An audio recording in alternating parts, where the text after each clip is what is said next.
There we go. It always go. Ah, there we go. Live. Wicked. Hello, hello, hello. Welcome to VUX World, the rundown. I'm your host, as always, Kane Sims, and I'm joined, as always, by Dustin Coates. Dustin, willkommen. How's it going, Kane? Very good, very good.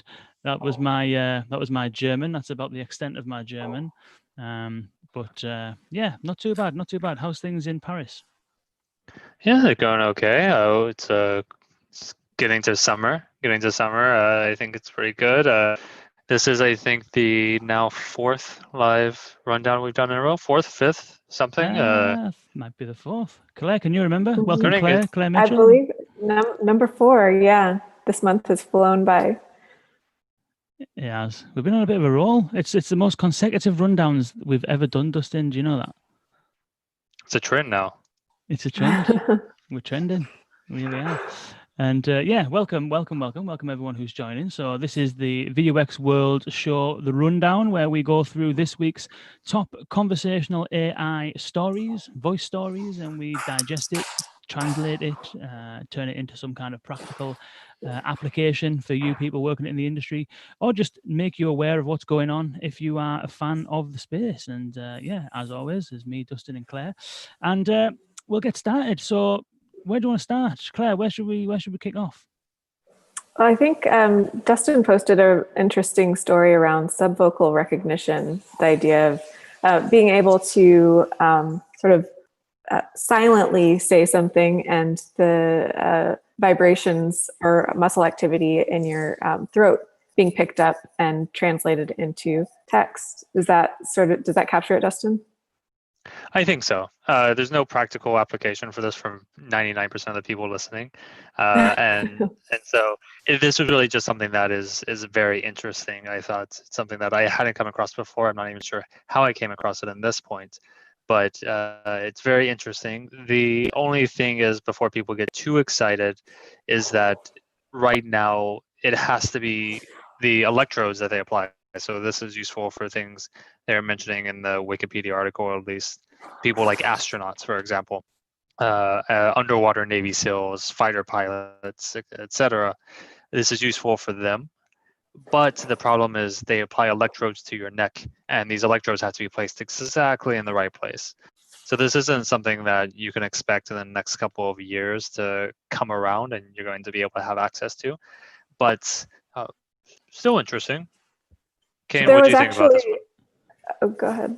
I was just going to say, so but before we kind of comment, so let me just understand this right. So essentially, what it is that the vibrations that you make in your throat when you speak are able to be detected from your throat and then translated into what you're actually saying. So if you're in a situation where, like underwater, like, as you mentioned, the vibrations presumably are still the same, and so they can then work out from that what it is you're trying to say. Is that how it works? I'm not sure it's exactly vibrations, because you're not opening your mouth, you're not actually making a sound. So I'm not sure entirely how it's working. I think if we maybe people listening to this can maybe try and speak without moving their mouth or making a sound and see what that feels like on their neck. But it is essentially listening to some sort of signal, some sort of non-oral signal that's coming through via these electrodes. So probably not vibration, since it is these electrodes, but I'm not the kind of person who is. Electromyography. So they're reading electrical signals that are created when you contract a muscle, and so this has also been used in detecting muscle contraction in your arm to sort of control various things. There was a product called Maya a couple of years ago that was intended for gaming or controlling drones by just contracting the muscle in your arm. I think that they're using something similar here, where it's just reading the electrical signals that are produced when your muscle contracts. And that, I guess, can potentially be mapped to speech for different words based on you sort of mimicking that verbal movement without opening your mouth. And there was a project out of MIT a couple of years ago. I think they called it Alter Ego, where they were trying to use this for a more practical application in like a wearable that you would wear around your neck. And so you could be in public and speak with your computer, your mobile device, presumably, without actually having to talk. So you could imagine applications where you wouldn't want people to be able to read your lips, or if you want to, if it needs to be like a more silent way of communicating, but you also don't want to take out your phone. So there was, I think, a video produced, sort of a speculative design around how this could be used, and it was pretty interesting. So it's almost like, so that would be applicable for the use cases where, so we've spoke about this, we spoke about all the time on the podcast in terms of where voice might play a role outside of the home, and how, you know, there needs to be a degree first of confidence in the technology working for it to be used widely outside of the home. And then secondly, confidence in users speaking out loud in public. Those two things need to kind of go together, don't they? I need to be confident enough to have a queue of people behind me in the train station and say, get me a ticket to London, out loud verbally to a machine. And I also need to have the confidence in the machine being able to understand me and fulfill my kind of request. And so we spoke last week about how the kind of COVID period, the lockdown period, is giving people confidence. Everyone's using smart speakers more. They're using kind of their voice to interact with technology more. It's giving people confidence. And will we see that then extend outside of the home? But this kind of technology, although it's in its early kind of stages, seemingly might help bridge that kind of gap where, you know, if you're on the tube or you're on the bus or you're in a kind of public space where you might not have for some people might not have the confidence to just bark out a command loud, you still might be able to communicate with the technology in your pocket in an alternative means. Is that where you can kind of see this kind of technology being applicable? Yeah, or anywhere that you wouldn't want to speak out loud, but still want to communicate with your computer, your mobile phone, and you don't want to take it out. It seems like it could also lead to more ambient computing experiences, so that you're actually not taking out a device or talking to a device. You're just speaking internally and making the lights turn on. Certainly interesting to think about some of those potential applications. I agree with Dustin. I don't think that it's right around the corner, but interesting nonetheless. I think there's some parallels to some of the thinking that's gone into EEG readers, and how brain activity could be mapped to certain commands, and you could sort of think commands and have some sort of output. This seems somewhat similar, but potentially more reliable, because there may be more reliability in the mapping of like an internal verbal command versus trying to get at that EEG data. It's a little bit like what kind of Elon Musk was speaking about. Like it's not as far as that, but have you seen it? The kind of like implants he's talking about, where essentially you would kind of like put this implant into your brain, and then it will like give you like an extent, basically like it's like putting your phone in your brain basically, and connecting it up to certain parts of your brain so that it can kind of like you can communicate with it. Basically while it's in your brain. I can't remember what it's called now, but they're on about doing trials fairly kind of soon, which is like that's almost like one step further. But yeah, it's along them kind of lines, isn't it? Yeah, less invasive, which is less invasive. promising. Yeah. Well, that was deep. That was a deep first story. That we usually don't get that deep until we've kind of been talking for about half an hour, but that was fairly deep. Yeah. So thank you for joining, by the way, boys and girls, if you are joining us, and feel free to add any comments or any questions that you have for us. Stick them in there, and we'll do our best to answer them. Either topics about this week's news or any general questions that you might have. Really, we'll do our very best. So in other news, Google Home apparently is going to be no more. Dustin, did you see that today or yesterday? I saw it, and I saw the headline, and then I saw the article, and I think the headline is overselling it a little bit. So going a little bit more in depth in what this means is the original Google Home, the device itself, is sold out on Google Store, the official Google Store. You can no longer buy the original device. I believe you can still buy the Google Home Mini, and in fact, there was another article which I saw via UK and I think you commented on someone, that they are giving away Google Home Minis. And I found that I'm actually eligible for one. So I'm going to definitely claim one of those.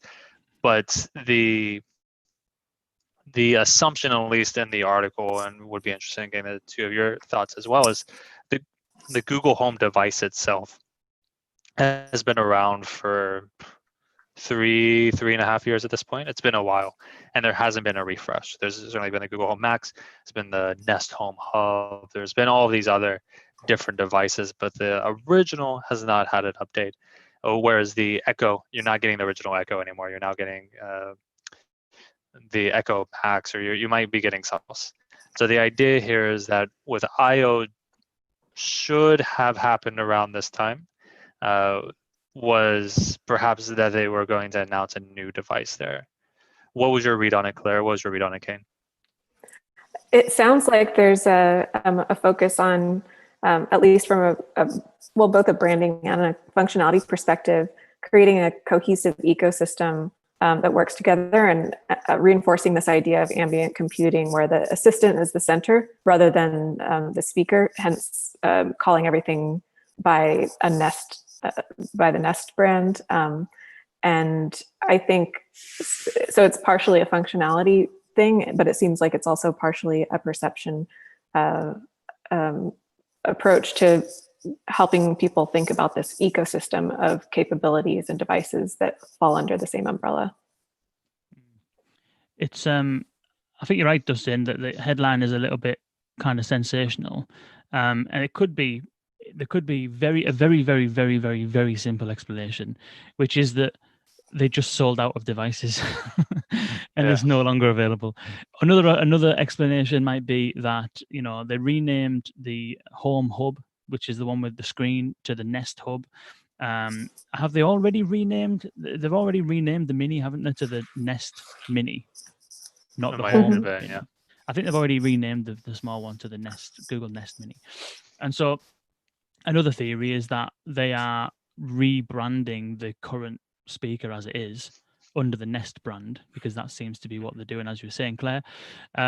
Because Google already acquired the Nest brand a while ago. That runs all the kind of like thermostats and all that kind of stuff, and aligning the smart speakers with the smart home means that Google can position itself in terms of its physical headless devices as being a kind of smart home sort of system.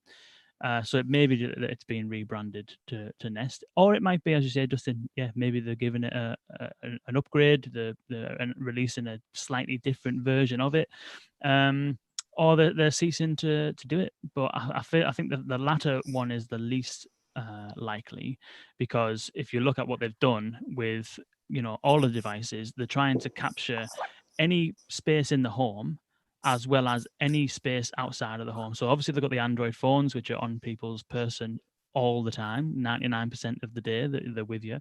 The Pixel Buds, which were announced before Christmas or just after Christmas, so that they can be in your ear even when you don't have your phone in your hand. The Android Auto with Google Assistant running on it in the car. The Google Nest Mini, so for those that just need something little in the bedroom. The Nest Hub, the small screen and the big screens. And so the small screen doesn't have that good audio. In the article, it said that they've got better audio, but the small screen has got terrible audio. I don't know what the big one's like.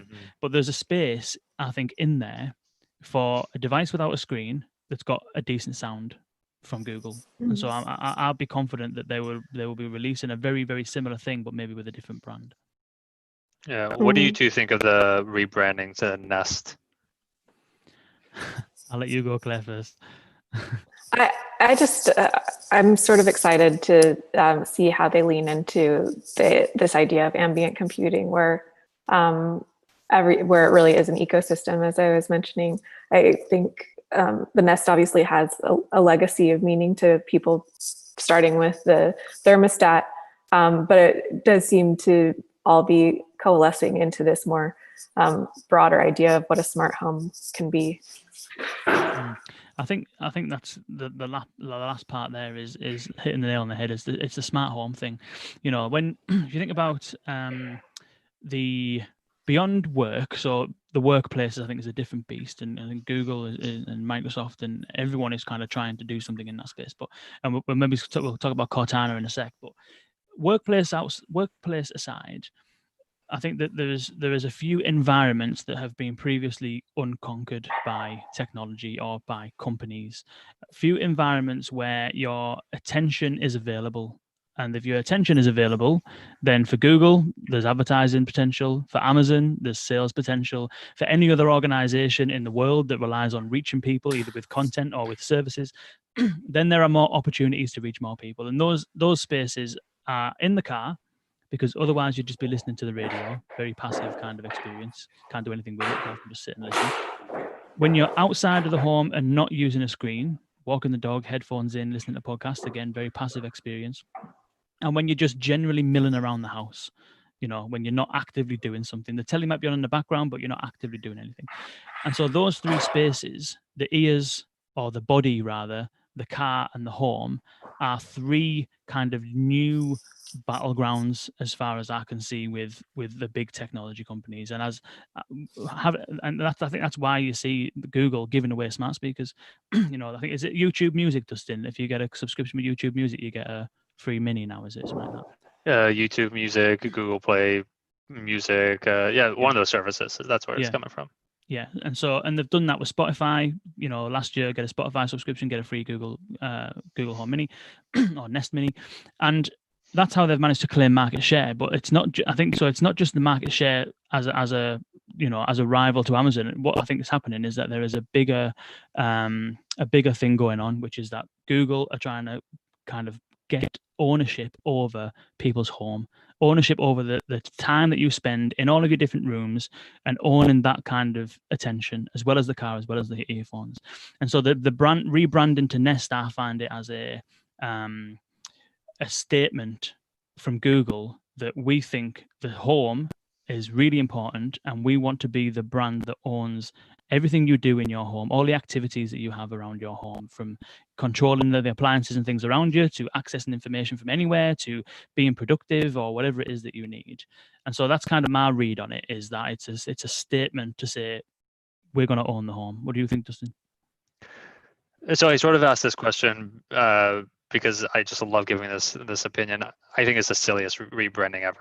Like the Google brand has a much better equity than the Nest brand. I will buy each of you a drink if you can name 3 Nest products that's not a smart speaker.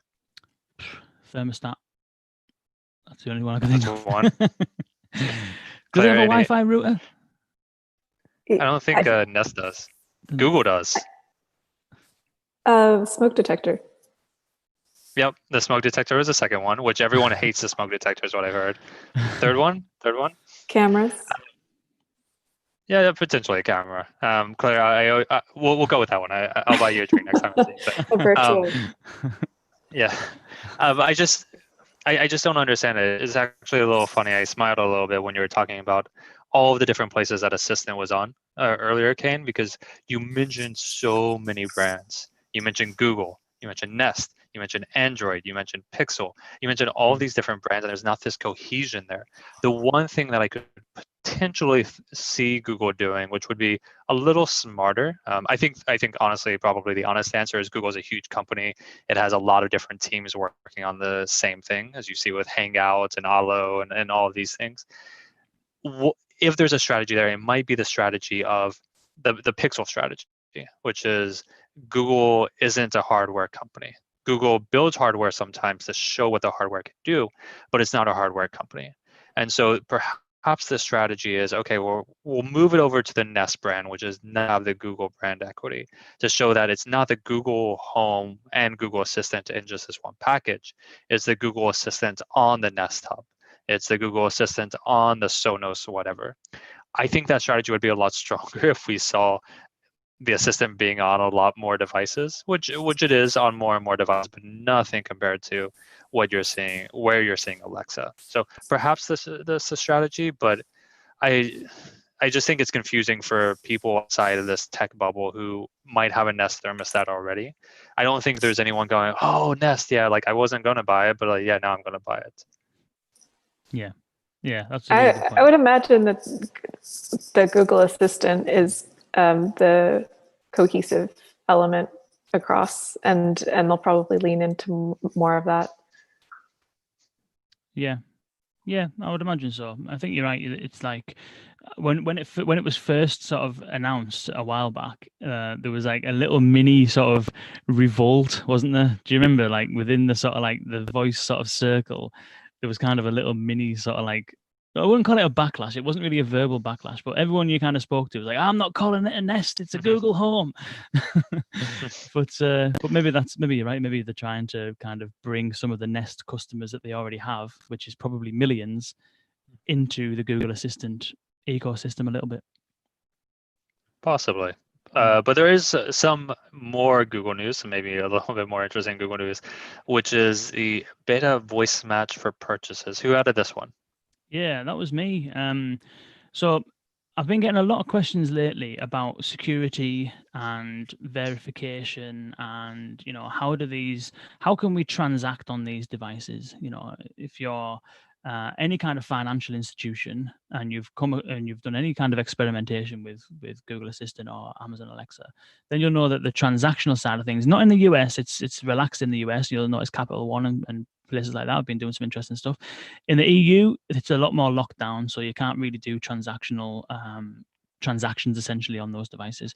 And so the conversation that you always get into with anyone that works anywhere close to finance is security. What about security? How do we know it's the right kind of person? How do we know, if we're going to sell alcohol to them over Amazon Alexa or Google Assistant, how do we know that they're of the appropriate age, and all that kind of stuff? And so this is a very small bit of news, really, but I think it's interesting to put it in a broader context. So what Google have announced and released in fact, it might even be a while back, because I know that when my wife has tried to use the Google Home Hub, or Nest Hub as it now is downstairs, it hasn't let her do it because it didn't recognize her voice. And so they've had the technology to differentiate voices for a while. And the recent voice match essentially is taking that one step further. So you can essentially match your voice to your Google profile, so that when you're interacting with Google Assistant, it knows that it's you by the sound of your voice, and therefore it can personalize experiences. And Apple have got a patent which is doing very similar stuff. Amazon Alexa have got the voice profile, so they can do the same kind of thing. None of them have got to the point of saying, we trust this enough for us to be able to let you transact. But that's essentially what Google have slightly opened the door on this week, is a beta for voice matching for making purchases. And so now it's in beta. I haven't seen any use cases coming from it, but essentially you can authenticate that it is you, the account holder, just by the sound of your voice, to enable transactions on Google Assistant. That's the direction that it looks like it's heading in. What do you think Yeah, about that? Important to note as well that it's only digital purchases in restaurants at the moment. Yes. Which digital purchases is an interesting one, because that's easy enough to refund, although I don't know really the Google refund policy on digital purchases at the moment. Restaurants makes a lot more sense, because certainly you don't want to get deliveries on someone else's credit card, but there are those constraints at the moment. Claire, what do you think of this one? It would be interesting to know what sort of like two-factor authentication plans there are for something like this. Is it voice plus it's got to be on a specific device, probably. But are there other sorts of two-factor authentication that might be a choice for people to enable, so that it would be less likely to be abused? But I think it's really interesting to imagine that extra layer of convenience. It's from one of the other articles. There was speculation that the next device to come out of the Nest community, the Nest smart speakers, would likely have more memory and better processing power locally. So it'll be interesting to know how voice match is treated locally versus in the cloud, and that sort of thing, to add security. Oh, that actually does remind me. It's not a story that we listed down here, but did either of you see this tweet that I think was quite popular this week, comparing iOS speech transcription to Pixel speech transcription? Either of you see this? No, I didn't see it. No. So actually a coworker sent it to me, and he's like, wow, this is really impressive. This is the big things I miss about having a Pixel. We talked about this before, okay, and this on-device speech to text that Google has on their Pixel devices. And so what you saw was on the Apple device, there was a lag in the speech transcription. On the Pixel device, no lag at all. It was happening immediately. And it was just completely just amazing to see that difference, and that difference that it makes as well, because you're not speaking and then actually having to like go back in time to look at what the transcription did and is that the right one. It's just happening all at once, so you can make changes on the fly. This is really interesting for transcription certainly, but also for interacts like they showed at I/O 2019 last year, where this allows for faster interactions because a lot of this is happening on the device. We talked about this as well before, Kane, but one of the things that I use most often, and this I think is usually used for accessibility, but I use it as well for live transcriptions as well. So there's a transcribe app on Android, at least. I think there probably is one on iOS as well, powered by Google. You can set it in front of someone, or you can have it, in front of your computer if someone's speaking, and it will transcribe it live. So these types of things, the on-device thing that you're mentioning, can have a big impact for usability, for accessibility, and just for the enjoyment of the use. That's interesting. That's one of the things I think that that was on the forecasted potential new features that might be in the new Nest, Google Nest Home, or whatever it's going to call it, is the on-device thing, wasn't it? Yeah. What do you think that you mentioned there, Claire, two-factor authentication for voice matching, and how would that kind of work? Would voice matching be enough to authenticate that someone is who they say they are, and then authorize them to make transactions? What do you think that two-factor authentication might look like in a voice kind of environment? Because usually on a mobile, you don't have to switch devices, do you? Have you got any thoughts or any ideas on how that might work in a voice environment, or do you think that you'll always need to switch device? Well, I haven't thought a lot about it, but I think early days when people are a little bit more wary of using their voice just because they don't trust the technology yet, they're not sure if it's foolproof. It might be something like, well, obviously you can only do voice match on your own device, a device that's on your own account. You can't go to somebody else's house. That makes a lot of sense. But perhaps you also get a text message to say, did you really want to make this purchase? Confirm. And that could be another way of getting around it. It obviously adds a little bit of friction, but it could be a way of continuing to gather that vocal ID information to better the model that can strengthen identification while ensuring trust is also built. What do you think? What do you think, Dustin? Well, if we think about the different factors, I don't know, everyone listening knows that multiple factor authentication isn't simply multiple pieces of information that you have to share, but there's actually these categories. It's what you have, what you are, what you know, and then can be a fourth one, but I'm not sure. I don't remember exactly what it is. Maybe where you are. And so one thought could be, maybe there's a fingerprint reader, but that's not a true second factor because that's more of who you are. Not to say it couldn't be interesting.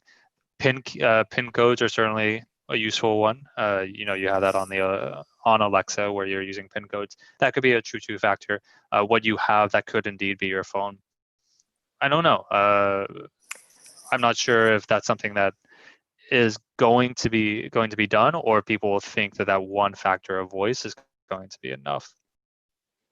It could also be, I don't know how realistic this is, but a passphrase, so that to confirm a purchase, you can say a passphrase out loud, and maybe part of it contains your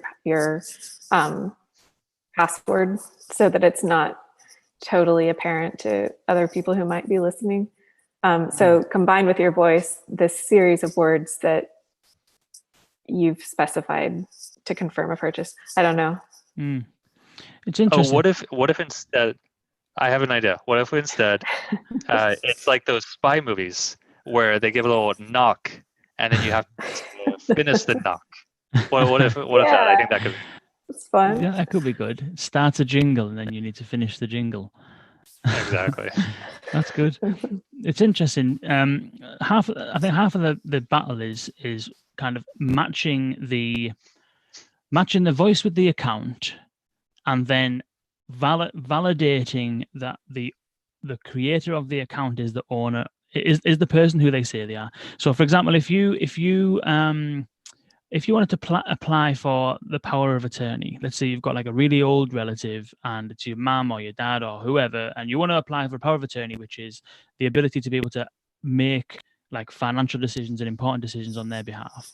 Or if you want to, maybe taxi car might be the wrong way of going about it, but apply for a state benefit, for argument's sake. There are certain things that you need to do where you need to prove who you are. And usually it's like, send us a copy of your address, or, read us the last few digits, no, not the bank statements. It's usually things like that. Provide us a bank statement, provide us an address, etc. The first name of your pet, or the name of your first pet. Yeah, well, that's more the things that you create in your own account, isn't it? But it won't tell you that you are who you say you are, kind of thing. And so there's loads of like verification services, like Expedia have got one, the post office have got one, and you can use that to verify that you are who you say you are. So then you can do things like claim state benefits, apply for passports, whatever.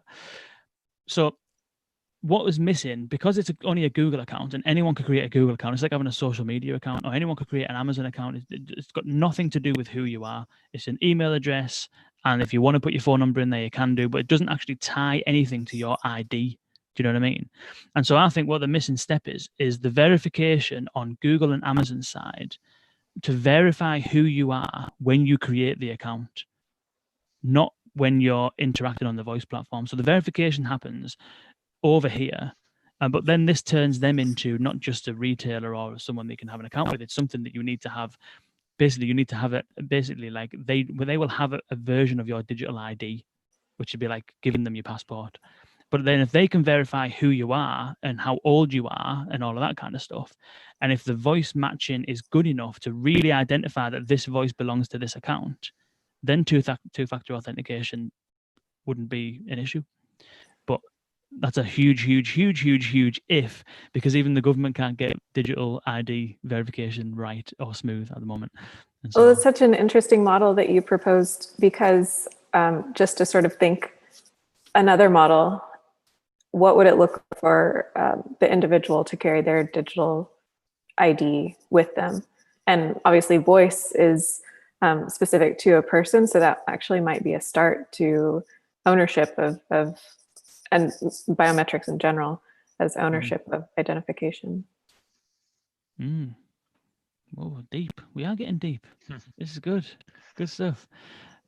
So moving on, where should we head to next? We've got some updates on the Microsoft front. We kind of mentioned the workplace being an interesting or untapped area of people's lives where these big tech giants are trying to get to, and an area where we kind of want to be more productive. The amount of times, I mentioned it before, the amount of times that's spent typing emails is unbelievable. You mentioned dictating quite a lot, Dustin. I tend to try and dictate as often as I can, because it's just far quicker, and searching for different ways of streamlining tasks and things like that. And Cortana, after kind of having a bit of a foray into the consumer space, has then kind of, I don't want to say retreated, because it's not necessarily a retreat, but it's more of a reposition into the workplace. And we've kind of been wondering what that's going to look like and what form it will take, given that they stopped third-party app development a couple of weeks back. But they've introduced Cortana as a chatbot within Office 365, and has some new kind of workflow capabilities. So you can use it in chat form.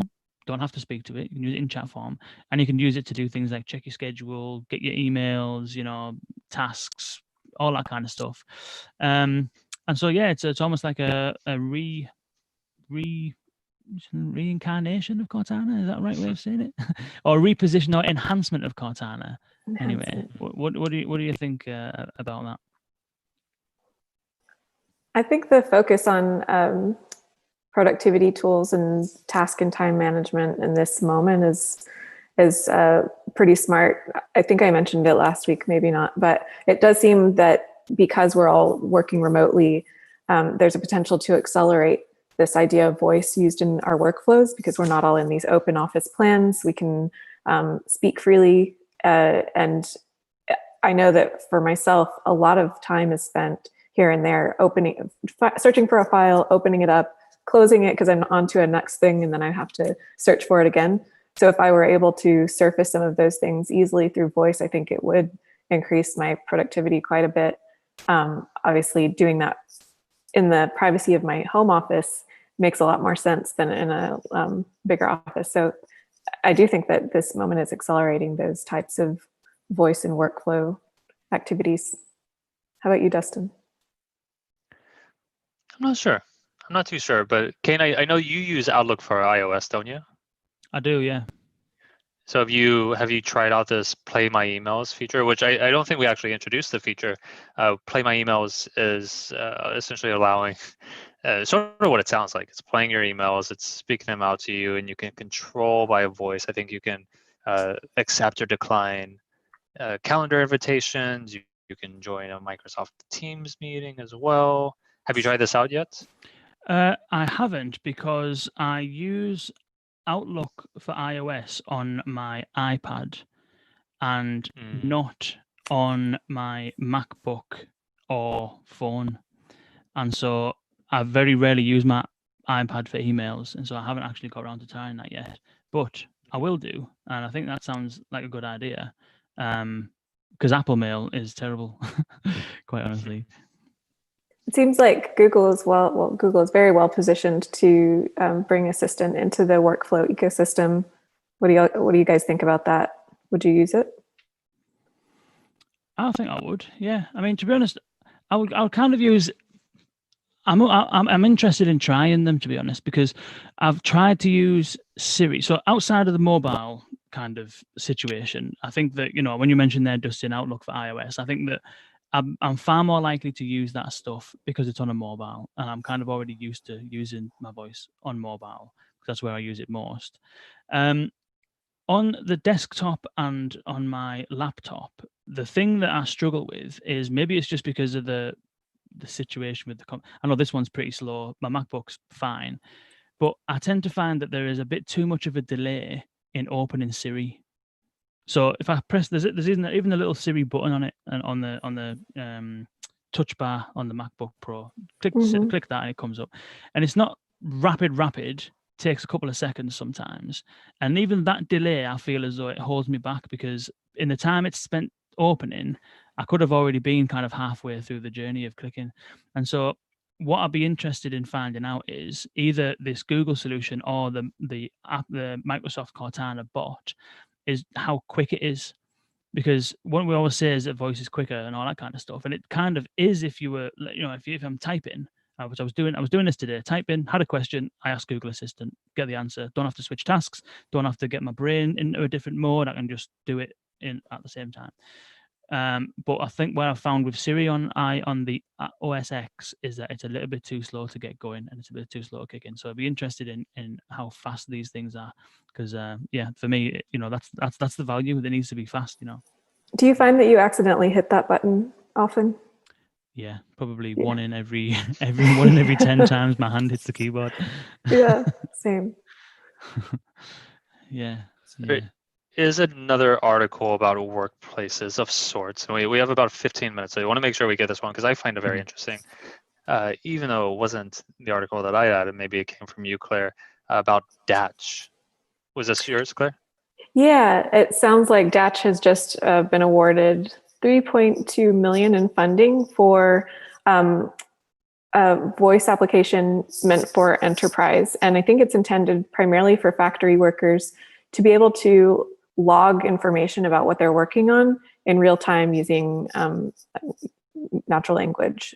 So I don't know if it's a headset or maybe a mobile device that they're carrying around, but rather than having to touch various things, fill out forms, the idea is that they can just speak about what they're working on, what they're seeing, they're logging what their activities are, and go from there. And I think it has some image recognition capabilities as well. So pairing voice with image recognition to be more productive. What do you think of this one, Kane? Yeah, I think it's useful. It sounds a little bit like Alan AI. You know, if you've come across Alan AI, but it's kind of the technology. Well, the technology might not be the same, but the application of it kind of is, which is kind of like helping workers during the day, do the things that they need to do that are like admin sort of tasks or recording things, and almost like making that a little bit easier. In fact, next Friday, not tomorrow, but next Friday, we're speaking to Lab Voice, which will be live on LinkedIn as well, that's kind of what they've done in the labs, in the science labs, doing this stuff for scientists. So helping scientists minimize admin time and maximize productive work time, essentially. And that's what Alan AI is doing in the oil kind of industry, helping all of the kind of inspectors that go out and they assess kind of either on oil rigs or in kind of like fields where there's not necessarily fracking, but that kind of stuff going on, doing assessments, and they need to do admin, and it's just making that process a lot slicker. I mean, a lot of the work that I've done over the last kind of 5 years has been with people that work out in the field. They're inspectors, doing various on-site visits, whether it's like planning, inspecting buildings, or food people inspecting restaurants and things like that. And the amount of admin that people do is absolutely unbelievable. Same for doctors and things like that. They spend probably, I would say, in some cases that I've seen people that spend probably 50% of their working time doing paperwork and the other 50% doing actual, productive work that they should be doing. And they've all got backlogs. They've all got work that they can't get to because they're too busy with admin, you know what I mean? And so it's stuff like this, I think, is 100% the key. I think that this kind of technology is it's in its real infancy, but the potential for workplace productivity gains and cost savings is absolutely huge. I really like the way they phrased it. In part of the article, they said it enables workers to the freedom to give to conversationally capture their knowledge as soon as it's generated. And I think that that's an important piece of it too, because as you're saying, there's like a backlog of trying to document all of this information, and there's been a time lag. So some of that information isn't as fresh. And if you can do it in the moment that you are making an analysis, it seems like that could be really rich as well. What do you think, Dustin? Yeah, I thought it was great. One of the things that I keep coming back to over and over, and we've sort of had conversations about this before, like pre-rundown when we're just chatting, is sometimes I think about just leaving the white collar world and leaving that all behind, working with my hands, something like that. And so this technology, I think it's always, I think it's great technology, obviously, voice and OU, machine learning, and I don't think it would be useful just to keep that for people who are working in Outlook, for example. I think if this can improve people's work, improve people's lives outside of that, that's always exciting to see. Of course, I don't work in that field, so I can't really speak to how useful this is. And I don't want to say, oh yeah, you should definitely do voice if these people really don't want to. But if this can indeed improve that work, it shouldn't be kept to just the white collar workers. I think this can improve other fields as well. That's quite interesting and quite useful. I think that's where a lot of the gains are. Half of the battle. I mean, it's not just the voice technology. It's often any kind of technology. I've kind of implemented sort of like mobile working solutions. Tablets and apps running on Android tablets that you go and use to essentially capture the information in the field rather than coming back to the office and doing it there. And so that kind of, it's even something like that you would think is fairly straightforward. There is a section of people that don't like it, and it's the typical resistance to change. It's kind of like people have their daily habits, their daily work habits, and they see this as like machines taking over, and it's I don't need this technology kind of thing. So there's always people like that. There's always people that are a little bit resistant to change and things like that. And this technology will face that as it starts to kind of enter into those areas that are not the kind of white collar sort of jobs. As it starts to enter there, it'll 100% get resistance. It'll get the same kind of flack that it's the consumer devices have got. The consumer devices have got the flack, which is, oh, what about the security? What about privacy? Stop listening to my conversations and sending it to contractors. And the enterprise, I think, will go through the same kind of thing. I don't want to use it. It's unreliable. It's a load of rubbish. And they'll have the same kind of critiques that apps have and the mobile has. But ultimately, I think the net benefit of being able to do something quickly, reduce your admin time, is better. And I think that the interface itself, people I think will probably enjoy more than tapping away on a tablet, especially for those kind of manual workers where, have big protective screens on tablets, trying to tap away on it is just not helpful or fun at all, and actually probably slower than writing. So yeah, absolutely. I think there's going to be huge gains on the enterprise and on the physical work front over the next 3 years or so. Yeah. Kane, any questions from the audience? Not so far. No, everyone's been quiet. I mean, there couldn't have been more active last week when we spoke to Bob Moore from IBM. It was going crazy. But yeah, no questions so far. If you do have some questions, feel free to stick it in the comments. Any thoughts on what we've been discussing so far? Feel free, drop it down there in the comments, and we'll respond to it. And yeah. So. What's the next thing? We've got a couple of minutes left. What's the next on the list?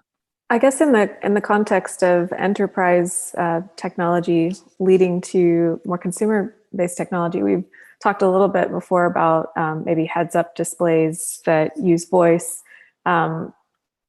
Apple is maybe releasing smart glasses that will make 2020 the year of AR, or maybe 2021. I don't know.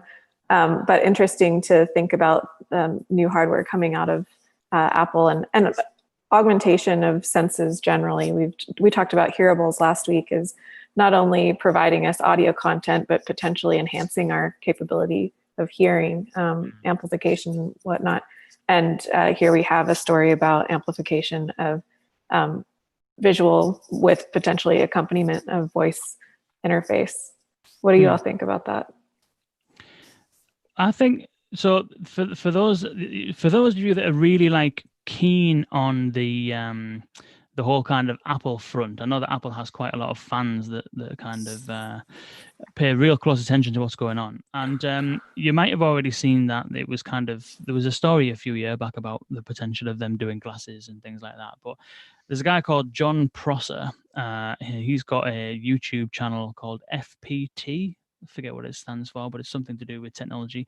And he apparently is like a serial Apple leaker. I've never actually come across him before, but apparently he does this on a regular basis, leak Apple stories. And so much so that apparently Apple have actually got in touch with him and said, where the hell are you getting this stuff from?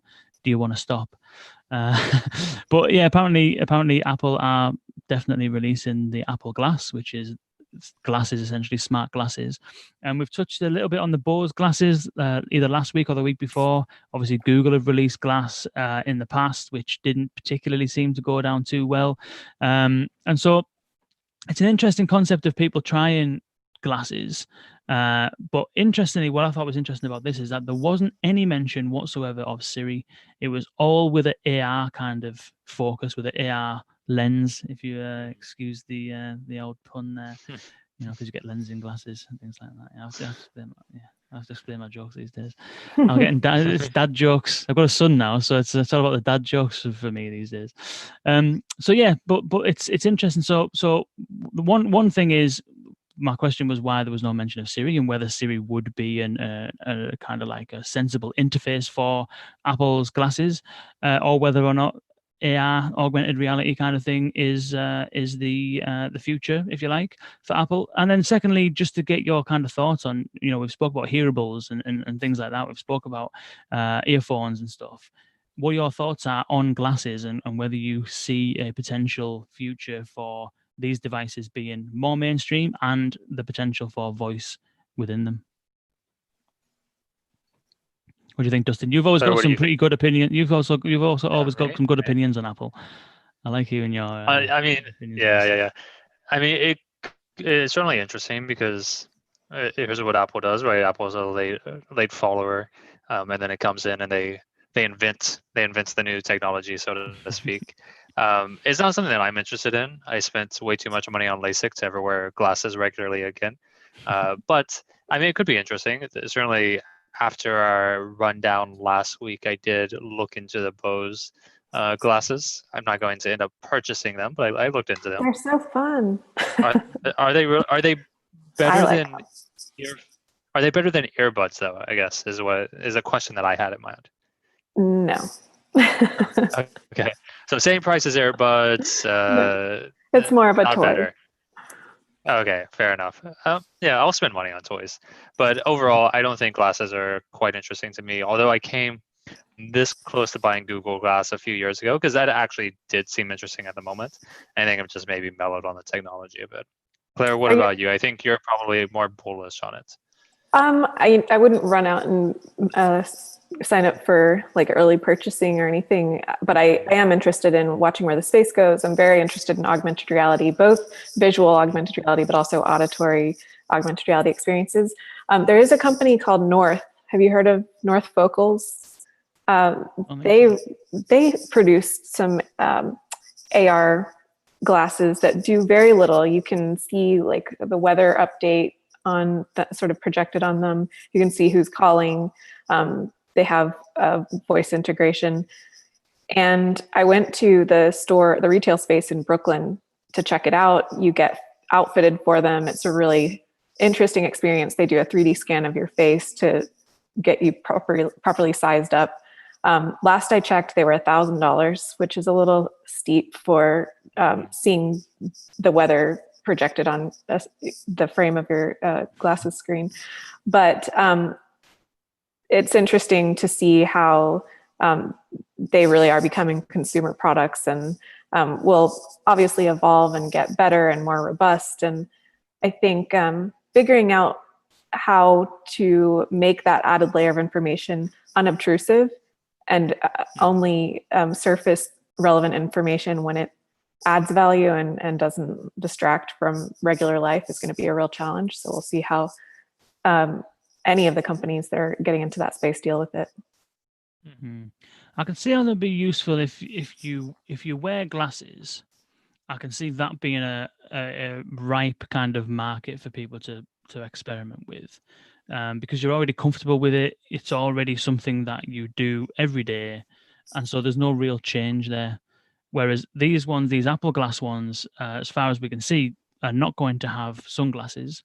So they'll just be plain, transparent glass. You can get a prescription with them. So if you do wear glasses, you can get your prescription with them. But, if you don't wear glasses and they're not sunglasses, they then sort of stop having a practical baseline foundational use. And therefore, the only use is the addition, which is the augmented reality or the voice control or whatever it might be. And so that's kind of a stumbling block I can see for me personally in doing it, is that if there were sunglasses, maybe, but then how often do I actually wear sunglasses? I live in the UK. Very rarely do you need sunglasses. But yeah, I think it's an interesting concept. I'm just not sure. But I think this all the time about certain things that don't necessarily apply to me, but the world isn't me, and there is far more people that might find this stuff applicable to them, might be useful for them, and so yeah, it'd be interesting to see. Definitely. Yeah, I just looked up the Focals. I looked up the Focals website, Claire, and it was interesting that you control it by ring as well, which I found pretty interesting. It's like a plastic ring that's a little bit clunky, but I could see how if you're in a place where you don't want to use your voice, sort of like what we were speaking about earlier with the subvocalization, a ring or some other way of controlling might be useful. It does seem like they also just released their 2.0, so maybe it's a lot more robust and interesting. They're very stylish, so I'll give them that.